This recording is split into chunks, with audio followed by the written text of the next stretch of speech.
Você, como eu, já deve ter ouvido alguém dizendo assim: fulano de tal é cristão só na igreja, porque quando ele está fora da igreja, ele parece uma outra pessoa.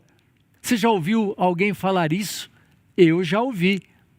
E eu quero perguntar para você: cristianismo, doutrina cristã, crença tem a ver com atitude, com palavras, com conduta? E é isso que nós vamos estudar hoje, né? A conduta cristã, o jeito de viver, o jeito de falar, quais são os nossos hábitos, quais são os nossos interesses, como que nós nos conduzimos diante de todas as situações. E eu gostaria de conduzir você a Romanos, no capítulo 12, verso 1 e verso 2, que diz assim: rogo-vos, pois, irmãos, pelas misericórdias de Deus, que apresenteis o vosso corpo por sacrifício vivo, santo e agradável a Deus, que é o vosso culto racional. E aqui diz: e não vos conformeis com este século, mas transformai-vos pela renovação da vossa mente, para que experimenteis qual seja a boa, agradável e perfeita vontade de Deus. Eu gostaria de chamar a sua atenção deste verso, quando o apóstolo diz assim: não vos conformeis com este século, quer dizer, com este mundo. Esse mundo tem as suas práticas, a sua forma de viver, os seus valores, as suas prioridades. E aí o apóstolo Paulo, ele vem e diz assim: escuta, presta atenção, os seus valores são diferentes dos valores do mundo. A sua conduta é diferente da conduta do mundo. O seu carrinho de supermercado é diferente do carrinho de supermercado das pessoas do mundo. A sua maneira de falar é diferente da maneira de falar do mundo. O seu lazer é diferente do lazer do mundo, né? Então o apóstolo Paulo diz assim: não se conforme com as práticas, com os padrões, com a conduta desse mundo, mas transformai-vos pela renovação da nossa mente. E o que é que traz renovação para a nossa mente? É o convívio com o sagrado, com o eterno, com o indivíduo, com o divino, com a sua palavra. Esse momento que nós estamos vivendo aqui é um momento de renovação da nossa mente. E aí a gente fica perguntando assim: mas para quê? Para quê? Para que a gente tem que andar na contramão do mundo? Por que a nossa conduta tem que ser assim, assim, assim? Por que é que nós precisamos de uma renovação da mente? E aí o próprio apóstolo, inspirado por Deus, ele responde. Ele diz assim: para que experimenteis. Para que nós experimentemos qual seja a boa, santa e agradável vontade de Deus para a nossa vida. Sabe por que tem tanta gente que vive um cristianismo mais ou menos? É porque não tem experimentado qual seja a boa, santa e agradável vontade de Deus para a vida dele. Não tem passado por uma renovação da mente e não consegue ser e fazer aquilo que Deus prescreve na sua palavra, então fica meio lá e meio cá e vive uma vida mais ou menos e uma vida que não é feliz. E a pergunta que eu gostaria de fazer para você agora é a seguinte: a nossa conduta nos salva? A nossa maneira de falar é que nos salva? Aquilo que nós comemos ou deixamos de comer, é isso que nos salva? Com certeza não. Mas a nossa conduta, ela vai revelar as decisões que nós temos tomado na nossa vida. E eu gostaria de chamar a sua atenção para o que diz 1 Coríntios capítulo 3, versos 16 e 17. Não sabeis vós que sois santuário de Deus e que o Espírito de Deus habita em vós? Porque o santuário de Deus que sois vós é sagrado ou santo. O que é que Deus está dizendo para a gente aqui, através do apóstolo Paulo? Que o nosso corpo é o templo do Espírito Santo de Deus. Deus habita em mim, Deus habita em você. Isso não é uma coisa maravilhosa e até inexplicável. A gente não sabe direito como isso acontece, mas a Bíblia diz que acontece. O Espírito Santo, o Deus Altíssimo, habita dentro de nós. E o nosso corpo é santo, o nosso corpo é sagrado. Sabe o que ensinam aí sobre o corpo? Aliás, fazem uma divisão, né, entre corpo e alma. Não é uma dicotomia, né? E dizem que a alma é boa e o corpo é mau. E é justamente o contrário do que a Bíblia diz, porque o corpo é a habitação do Espírito Santo de Deus e o nosso corpo é santo, e por isso nós devemos cuidar dele. Então já a nossa conduta cristã já entra da maneira como nós cuidamos do corpo. E nós aprendemos sobre os 8 remédios de Deus, né, que Deus nos dá para o cuidado do corpo. E eu gostaria de começar a analisar um pouco desses 8 remédios de Deus que se constituem os hábitos corretos de saúde. Primeiro, exercício físico. O exercício físico é bom ou é ruim? É claro que é bom, não é verdade? E ele traz alguns benefícios, trazem, né? Então veja, o exercício físico, ele melhora a circulação sanguínea, ele fortalece o sistema imunológico, ele ajuda a emagrecer, ele diminui o risco de doenças cardíacas, fortalece os músculos, os nervos e os ossos. Então veja, exercício físico é muito importante. E qual é a nossa dica para a sua conduta cristã? Faça exercício pelo menos meia hora todo dia. Meia hora todo dia. Isso não é muito fácil. Para isso você precisa se disciplinar. Você precisa colocar na sua agenda o horário, o momento que você vai fazer o exercício. E a dica é, faça um exercício que você goste, né? E não é fácil você manter regularidade de fazer exercício, mas é um estilo de vida. Lembra da mordomia cristã? Então, mordomia é um estilo de vida, né? E a conduta cristã tem a ver com estilo de vida. E nós somos chamados a termos um estilo de vida saudável, né? Através dos hábitos corretos de saúde. Número 2, luz solar. Luz solar.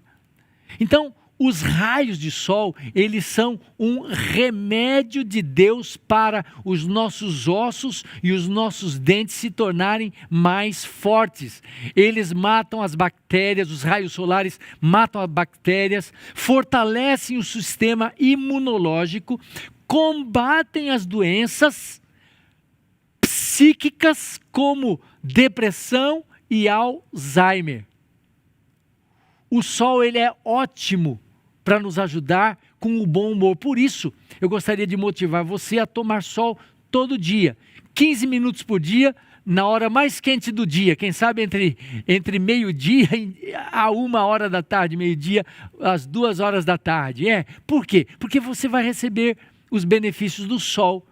Então, uma médica me disse que hoje que mais de 90% das pessoas têm deficiência de vitamina D. Nós não estamos num país tropical, onde tem tanto sol. Por que a gente tem deficiência de vitamina D? É porque a gente não leva a sério, né, o que Deus diz para nós usarmos este remédio. Então fica aqui nossa dica, né, de você tomar sol todo dia. Coloque no seu horário, ponha para despertar o relógio e saia para tomar sol todo dia. Número 3, água. A água é importante, nossa, como é, não é verdade? A água, ela é essencial para várias funções do corpo, né? Ela transporta os alimentos, transporta o oxigênio, sais minerais, ela hidrata a pele, ajuda na eliminação das impurezas, não é? Tem muitas mulheres que têm prisão de ventre e um dos principais remédios é tomar água, né? É claro que tem a ingesta de fibras, que é muito importante, mas a água é muito importante, inclusive para a desintoxicação de todo o corpo. Qual é a nossa dica? Tome pelo menos 8 copos de água todos os dias. Quem sabe 4 de manhã e 4 à tarde, quem sabe no intervalo de 1 hora entre cada copo de água, né?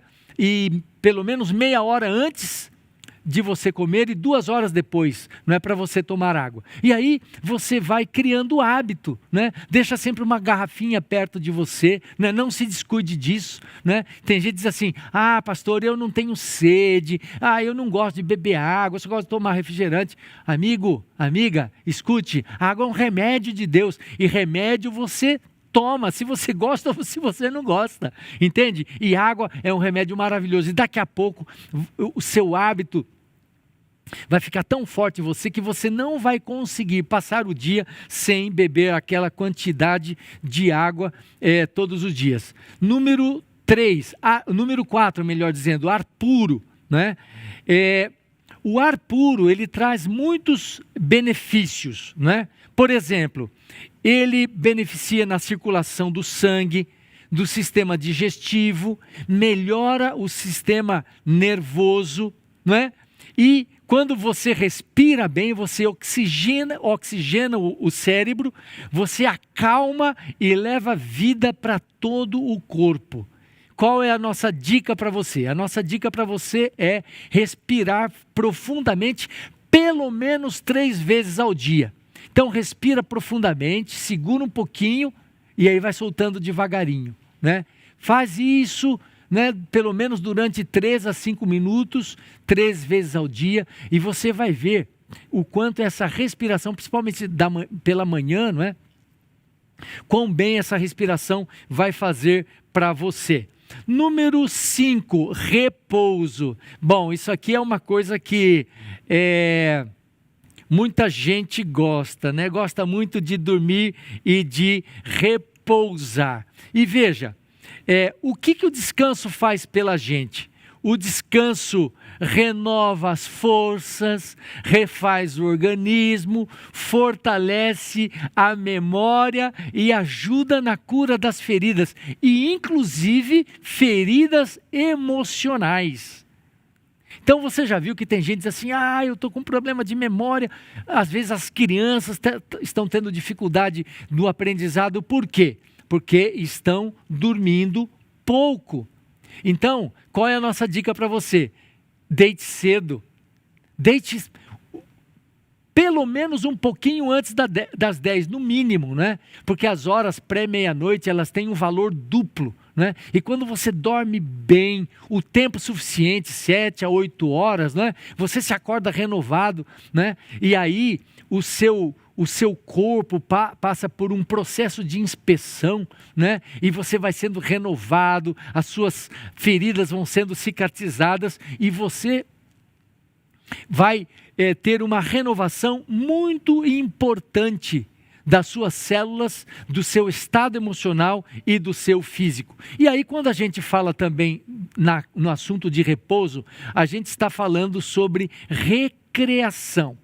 Então o repouso é mais do que você dormir, ou você parar com as atividades do seu dia a dia.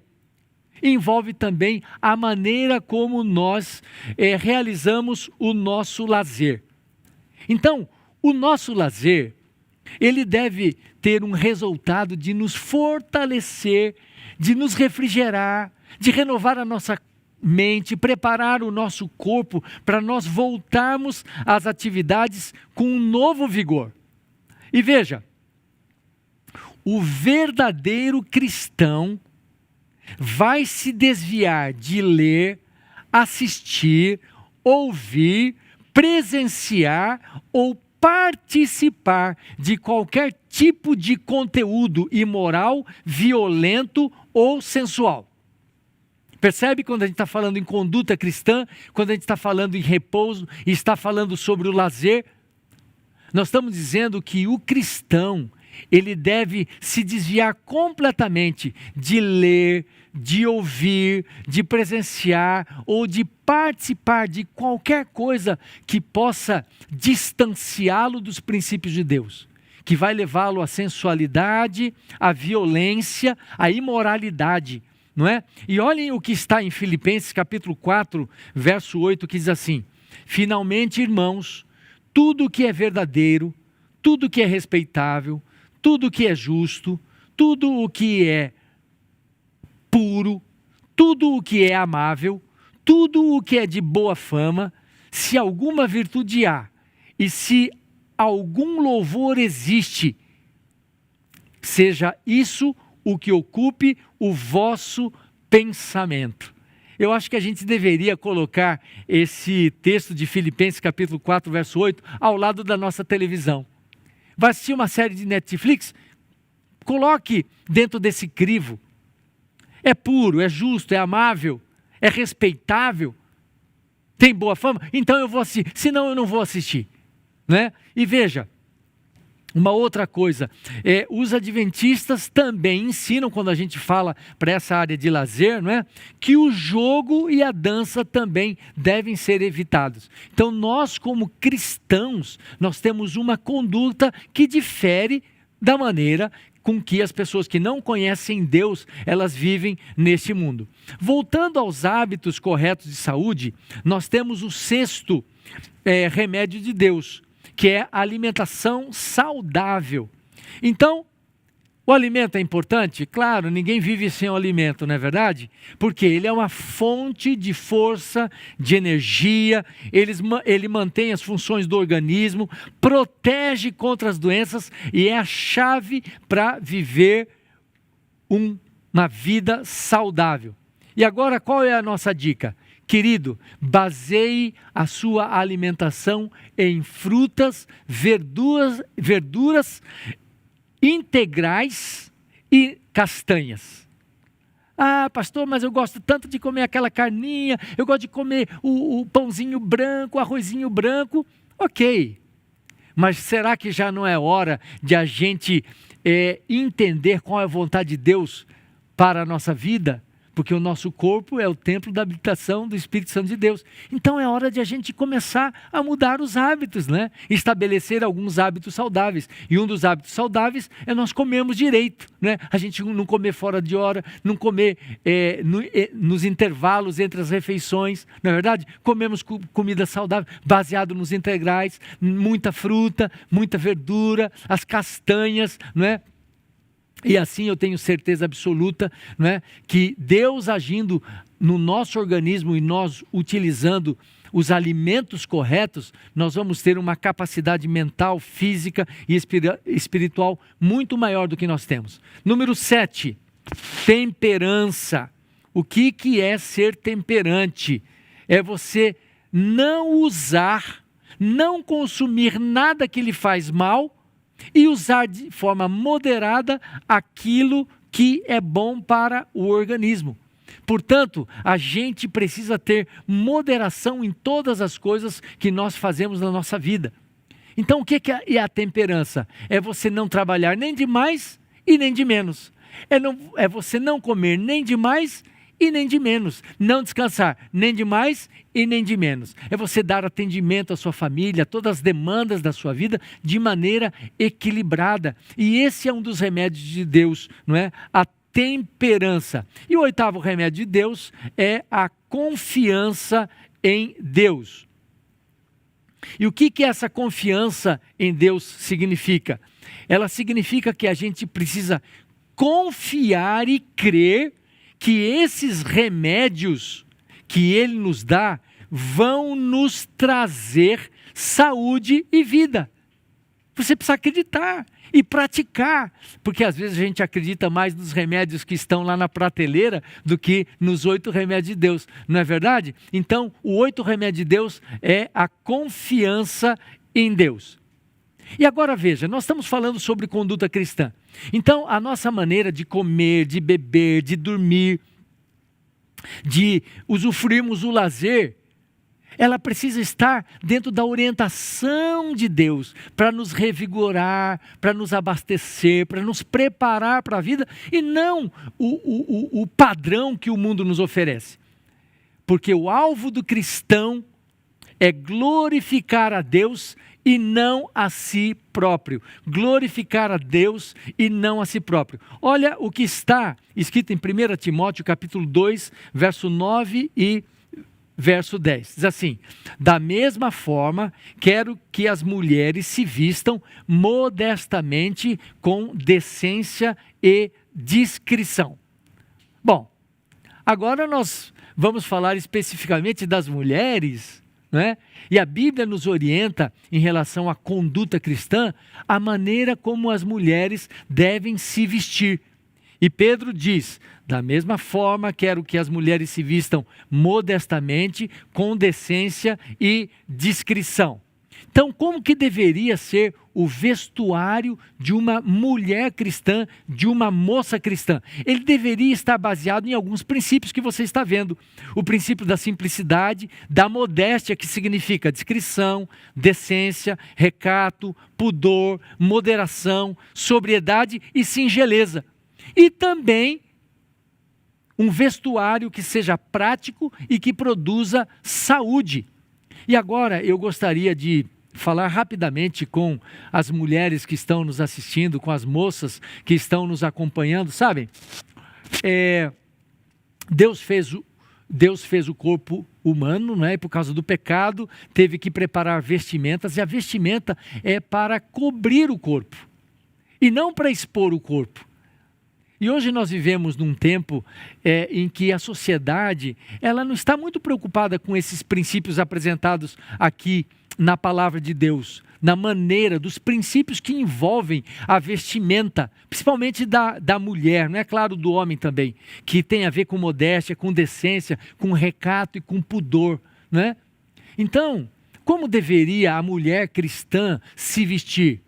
Então, se você vai usar uma blusa, veja se essa blusa não expõe o seu corpo, se essa saia que você usa não está tão apertada que mostre o seu corpo, ou a calça comprida que você usa esteja tão apertada que às vezes tem que pedir alguém para tentar entrar dentro da calça, não é? Porque ela está tão apertada e mostra todo o seu corpo. E você sabe que os homens, eles são diferentes das mulheres. Os homens são atraídos por aquilo que eles veem.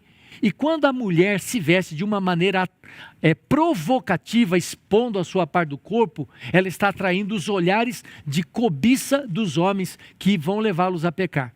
Por isso, a Bíblia é clara. Ela diz assim, olha, vocês mulheres devem se vestir de maneira modesta, com decência, com discrição, para glorificar e honrar o nome do Senhor, o nosso Deus. E eu gostaria de chamar a sua atenção para a continuidade do verso que diz assim: não se adornando com cabeleira frisada, nem ouro, nem pérolas, nem roupas caras, mas com boas obras, como convém a mulheres que professam adorar a Deus. E a pergunta é: pastor, nós como mulheres cristãs podemos usar, por exemplo, maquiagem? E o que é que a igreja tem ensinado? Que a maquiagem, ela até pode ser usada, mas desde para corrigir algumas deficiências que nós temos, na verdade, por causa do pecado. Às vezes a pessoa está um pouco pálida, coloca alguma coisa para trazer um pouco de cor. Mas a Bíblia, ela associa o uso de cosméticos extravagantes com paganismo e apostasia. Veja o que diz Jeremias, capítulo 4, verso 30, que diz assim: o que você está fazendo, ó cidade devastada? Por que se veste de vermelho e se enfeita com joias de ouro? Por que você passa sombra nos olhos? Você se embeleza em vão, pois os seus amantes a desprezam e querem tirar-lhe a vida. Deus está falando aqui, através do profeta Jeremias, né, da conduta apóstata da igreja.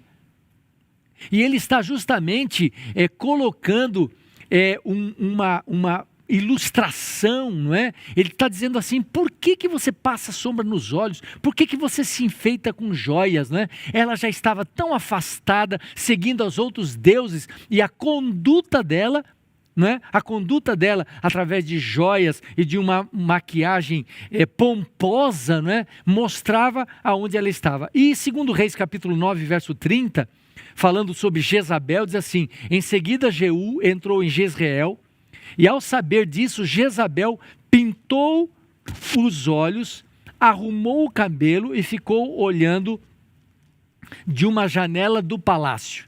Então nós sabemos que Jezabel era uma mulher pagã e que levou o povo de Israel à idolatria. E o fato de ela pintar os olhos, não é? Quem sabe de maneira extravagante, ela estava se mostrando rebelde e completamente contra aquilo que Jeú estava vindo fazer, e Jeú estava justamente cumprindo a vontade de Deus. Portanto, o que nós entendemos que a palavra nos diz aqui sobre esse assunto é que nós, como membros da Igreja Adventista do Sétimo Dia, como cristãos, devemos seguir uma conduta de vida, né, e de apresentação ao mundo com simplicidade, né, sem joias, sem cosméticos extravagantes, não é? Por quê? Porque é apresentado no texto de que o que importa a Deus é aquilo que está dentro do coração, né? O que convém às mulheres é que as suas boas obras, aquilo que está dentro do seu coração, que possa representá-las. Como nós já dissemos no início, o alvo do cristão não é glorificar a si mesmo, ou se mostrar ou se ostentar, mas é glorificar a Deus. E veja, 1 João capítulo 2, verso 16, diz assim: pois tudo o que há no mundo, a cobiça da carne, a cobiça dos olhos e a ostentação dos bens não provém do Pai, mas do mundo. Então nós hoje somos chamados a viver uma vida baseada nos princípios da palavra de Deus para a nossa vida. Existem milhares de outras pessoas que estão ouvindo e vendo o Evangelho na nossa própria vida. E você sabe, não é, que as pessoas hoje, nesse mundo pós-moderno, elas não estão muito interessadas em saber qual é a verdade que você fala. Porque eles não acreditam numa verdade absoluta. Sabe o que eles querem saber? Eles querem saber se essa verdade que você fala, ela está fazendo diferença na sua vida. Se ela está melhorando os seus relacionamentos. Se ela está levando você a ser uma pessoa mais prudente, mais equilibrada. Se essa crença que você tem está fazendo da sua vida, da sua saúde, alguma coisa que poderia chamar a minha atenção. Se isso está fazendo diferença, você pode falar para mim, porque eu vou ouvir. Então, meu irmão e minha irmã, você que está nos ouvindo nesta série do Nisto Cremos, falando sobre a conduta cristã, e nós estamos falando um pouco sobre o estilo de vida. Se há uma coisa que nós precisamos assumir na nossa conduta cristã, é sermos cristãos amorosos. Cristãos amorosos. Se há uma coisa que vai nos distinguir como filhos de Deus, é o amor que nós demonstramos às outras pessoas, a nossa tolerância, o nosso não julgamento, não olharmos as pessoas de maneira preconceituosa, mas nós amarmos as pessoas, né? E olhem, 1 Coríntios capítulo 10, verso 31 e 32, diz o seguinte: portanto, quer comais, quer bebais, ou façais outra coisa qualquer, fazei tudo para a glória de Deus. E aí diz o seguinte: não vos torneis causa de tropeço, nem para os judeus, nem para os gentios, nem tampouco para a igreja de Deus. Sermos pedras de tropeço. Como eu disse, milhares de pessoas estão tentando ler o Evangelho através da nossa própria vida. O jeito que a gente fala, os lugares aonde a gente vai, aquilo que a gente assiste, como a gente trata a esposa, como nós tratamos o esposo e os filhos, como nós encaramos e entendemos a nossa saúde. O mundo está olhando para nós. E o apóstolo Paulo diz que nós não deveríamos nos tornar uma causa de tropeço, mas ao contrário, nós deveríamos ter um viver santo diante de Deus e diante dos homens. Ter um viver santo diante de Deus e diante dos homens. Um garotinho, ele foi com a sua mãe na igreja. E logo quando ele chegou na igreja, ele viu lá no púlpito uma sigla, IASD. E ele olhou para a mãe e disse assim: mamãe, eu sei o que significa aquelas letras.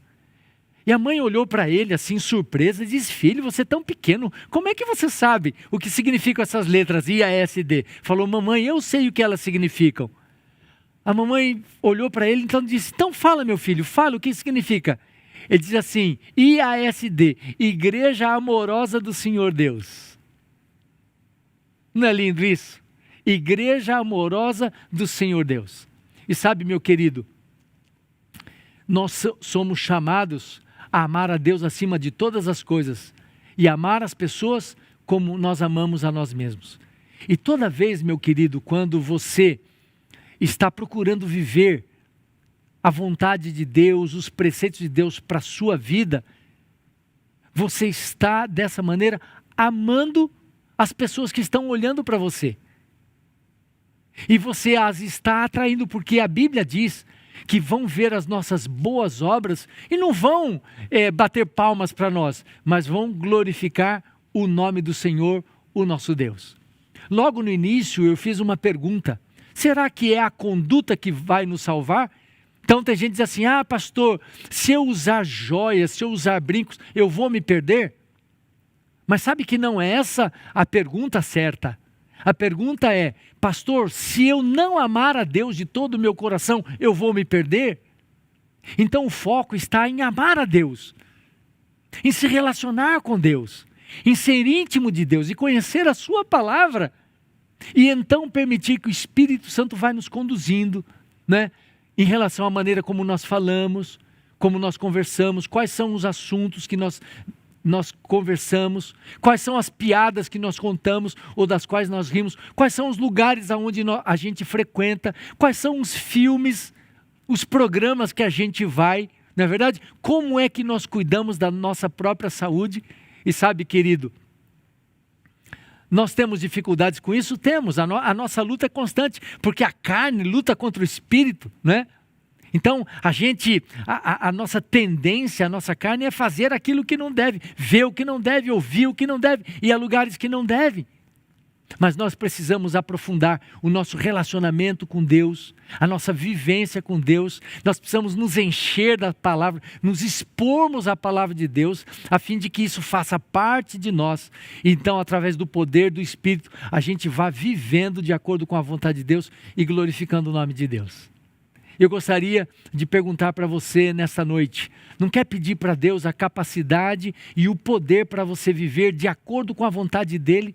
Cuidando do seu corpo, da sua maneira de falar, de agir, os lugares onde você vai, a maneira como você se comporta, as coisas que você usa para glorificar o nome de Deus e ser uma testemunha para as pessoas que estão olhando para você? Quer pedir para que Deus capacite você a ter uma conduta cristã exemplar que abençoe o mundo? Levante a mão onde você está. Muito bem, eu quero orar com você. Senhor nosso Deus, nós queremos agradecer, porque o Senhor é o Deus reto e justo, que nos orienta a sermos os teus imitadores. E nós queremos, Senhor, agradecer por todas as orientações que nós recebemos da tua palavra. O Senhor, mais do que ninguém, sabe as lutas que nós temos. A carne luta contra o espírito. A gente gosta de coisas que não deveria gostar, inclusive em relação à comida, a hábitos, a lugares, a coisas. Mas nós queremos pedir que o Senhor nos dê um novo coração, que o Senhor transforme a nossa vida e coloque dentro de nós o desejo por uma vida reta, justa, pura, limpa. E permita que através do teu poder nós possamos viver para a tua honra e para a tua glória e para atrair pessoas a Jesus Cristo. Perdoa as nossas negligências, mas nos ajude, Senhor, através de um relacionamento íntimo com o Senhor, recebemos o teu poder para sermos transformados à semelhança do Senhor Jesus Cristo. Muito obrigado, porque é o Senhor nosso Deus, e que o teu nome seja louvado pela nossa vida e pela nossa conduta. Nós te rogamos e pedimos em nome do Senhor Jesus. Amém. Uma boa noite para você e que Deus abençoe a sua vida e o seu cristianismo.